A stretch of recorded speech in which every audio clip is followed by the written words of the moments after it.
नियुक्ति का वर्ष है और सबको नौकरियां मिलेंगी, क्योंकि कोरोना काल में बहुत सारे जो रोजगार है सबकी छीनी गई है। और जिस तरीके से जो जेपीएससी अभ्यर्थी ने जो प्रूफ दिए हैं वो ये कहीं ना कहीं ये प्रूफ करता है कि जेपीएससी में धांधली हुई है। हमेशा जो जेपीएससी का मुद्दा जो है कि हम लोग विवादित ही देख रहे हैं। इस तरह से एक ही सीरियल नंबर के कई जो स्टूडेंट को इसे पास कर दिया गया है पीटी में, तो ये तो साफ जाहिर हो रहा है कि गड़बड़ी है। पीएम ने ये घोषणा की कि ये साल नियुक्तियों का साल होगा। दूसरी तरफ वो भाषण में कहते हैं कि क्या सरकारी नौकरी ही करना रोजगार है।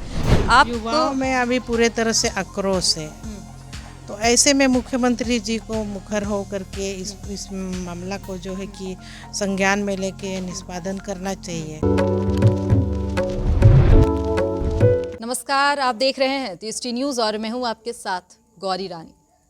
हेमंत सरकार के कार्यकाल के लगभग 2 साल अब पूरे होने को हैं, लेकिन इन 2 सालों में सरकार ने कुछ अच्छे निर्णय लिए तो कुछ ऐसे भी निर्णय लिए जिसका विरोध हुआ। लेकिन पार्टी के भीतर और सरकार के खिलाफ अगर आवाज़ बुलंद की है तो वो है सिर्फ एक सिंगल महिला विधायक सीता सोरेन। हमेशा से अपनी बातों को प्रमुखता से रखती हैं, जनता के हितों में हमेशा सवाल उठाती हैं।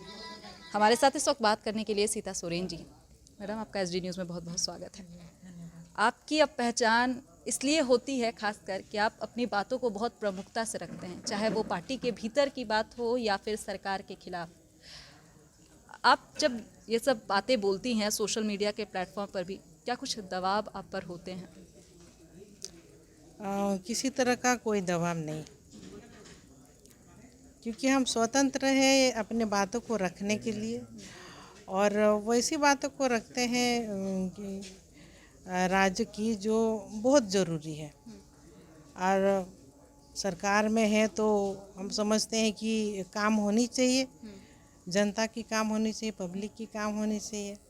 जब नहीं होती है तो फिर हमको मुखर होकर के बोलना ही पड़ता है। इसमें हमको बागी तेवर बहुत सारा कुछ नाम मिला है कि अब आप भी एडिक्टेड हो गई वो सब सुन बिल्कुल बिल्कुल बिल्कुल। तो बागी तेवर कहा जाता है सीता सोरेन जी को। ये बताइए कि ये सरकार के 2 साल पूरे होने के बाद 28 दिसंबर को पूरे हो जाएंगे, कैसे देख रही है सरकार ने जो वादे किए थे? क्या लगता है कितने वादों पर खड़ा हो पाई? हालांकि 3 साल अभी और बाकी है, लेकिन 2 साल में सरकार ने क्या किया, क्या कुछ कैसे देखती? देखिए, सबसे पहले तो नियुक्ति का वर्ष हम लोग भी काफ़ी पब्लिक के सामने कहे कि सभी विभागों में नियुक्ति होंगी, नियुक्ति का वर्ष है और सबको नौकरियां मिलेंगी, क्योंकि कोरोना काल में बहुत सारे जो रोजगार है सबकी छीनी गई है।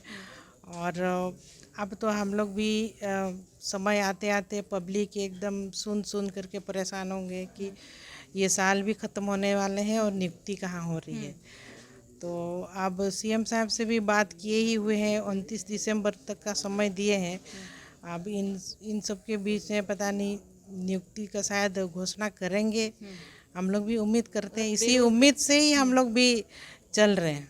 मतलब एक तरफ जहां बेरोजगार युवा नियुक्तियों का इंतजार कर रहे हैं, तो वहीं सीता सोरेन भी नियुक्तियों का इंतजार कर रही हैं, ताकि जब वो जनता के बीच जाए तो उन युवाओं को कह सके कि जो हमने वादे किए थे वो पूरा हुआ है। हालांकि आगे बढ़ती हूँ, जेपीएससी का मुद्दा आप देख रही हैं इस वक्त काफ़ी गरमाया हुआ है, और जिस तरीके से जो जेपीएससी अभ्यर्थी ने जो प्रूफ दिए हैं वो ये कहीं ना कहीं ये प्रूफ करता है कि जेपीएससी में धांधली हुई है। हालांकि अभी मैं आपकी बेटी जयश्री से भी बात कर रही थी, वो भी युवा हैं और वो भी अपनी सोच रखी, अपनी बात रखी, और उनको भी ऐसा लगता है कि पीटी में कुछ तो गड़बड़ी हुई है।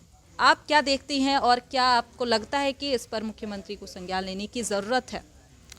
मुख्यमंत्री को संज्ञान लेने की ज़रूरत ही है ही, क्योंकि रोजगार से संबंधित मुद्दा है और नियुक्ति से संबंधित है, और हमेशा जो जेपीएससी का मुद्दा जो है कि हम लोग विवादित ही देख रहे हैं।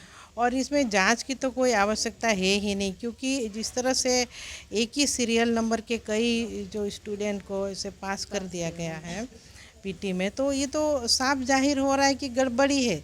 अब इसमें आप और कौन जांच करेंगे इस गड़बड़ी को? तो इसको तो रद्द कर देना चाहिए। तो सरकार अब क्या करेंगे? हम लोग भी यही चाह रहे हैं कि रद्द करे। रद्द ही नहीं कर रहे हैं सरकार भी, हम लोग भी बेबस है इसके बीच में। बिल्कुल। काफ़ी लंबे समय के बाद यूपीएससी का एग्ज़ाम हुआ और उसके बाद जिस तरीके का रिजल्ट आया, उसके बाद ये विवाद में ही है। हालांकि आप युवाओं में अभी पूरे तरह से आक्रोश है, तो ऐसे में मुख्यमंत्री जी को मुखर हो करके इस मामला को जो है कि संज्ञान में लेके निष्पादन करना चाहिए। एक तरफ सीएम ने ये घोषणा की कि ये साल नियुक्तियों का साल होगा, दूसरी तरफ वो भाषण में कहते हैं कि क्या सरकारी नौकरी ही करना रोजगार है, आप सुगर पालन करो, मुर्गी पालन करो, गाय पालन करो। उनके इस बयान के बाद लोग काफ़ी आक्रोशित हैं। झारखंड आंदोलनकारी भी इस वक्त धरने पर बैठे हुए अपनी मान सम्मान पहचान को लेकर, उनका भी कहना है कि क्या वो अपने बच्चे को पढ़ाए हैं तो क्या इस दिन के लिए कि उन्हें मुर्गी पालन करना पड़े। आपकी क्या स्टैंड है इसमें, क्या कुछ सोचते हैं? जी बिल्कुल सही है, सब कुछ सब जगह पर सही मतलब अच्छा लगता है। अब जब इतने पढ़ लिख लिए, डिग्री पा लिए, वो भी सुअर बकरी पालन करेंगे, और तो फिर क्या मतलब रह जाता है कि अपने बच्चे को अपने इतनी मुश्किलों से सब पढ़ाते हैं, तो यही करना है तो फिर तो पढ़ने की कोई आवश्यकता नहीं है। हम यही बोल रहे हैं कि जगह जगह पर सब कुछ सही है। आप जो बकरी सुअर जो पालन करेंगे उसके लिए भी लोग हैं ही, तो सबको करने की तो कोई आवश्यकता नहीं है। एक थोड़ा पर्सनल सवाल करते हैं आपसे, क्योंकि आप मुख्यमंत्री हेमंत सोरेन की बड़ी भाभी भी हैं। जिस तरीके से आप बोलती हैं मुखर होके, घर में किस तरीके का माहौल होता है? क्योंकि कई बार ऐसा होता है, सोचते हैं कि ये तो मेरे खिलाफ ही खड़े होकर कैसे बोल सकता है, तो क्या वो बातें भी सुनने को आपको मिलती है या फिर सपोर्ट मिलता है कि आप जिस तरीके की राजनीति करती हैं तो आपको सपोर्ट घर से भी मिलता है?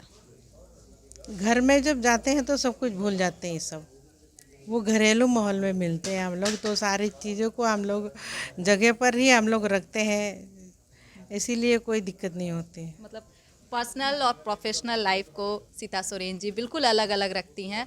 चाहे राजनीति बात हो तो वो बिल्कुल, अगर सीएम के खिलाफ भी खड़े होना पड़े तो होती हैं, ट्विटर सोशल मीडिया पर अपनी बातों को रखती हैं, लेकिन अगर जब घर के माहौल में जाती हैं तो बिल्कुल घरेलू हो जाती हैं। फिलहाल इस खबर में इतना ही। तमाम और खबरों के साथ बनी रहने के लिए देखते रहें DST न्यूज़।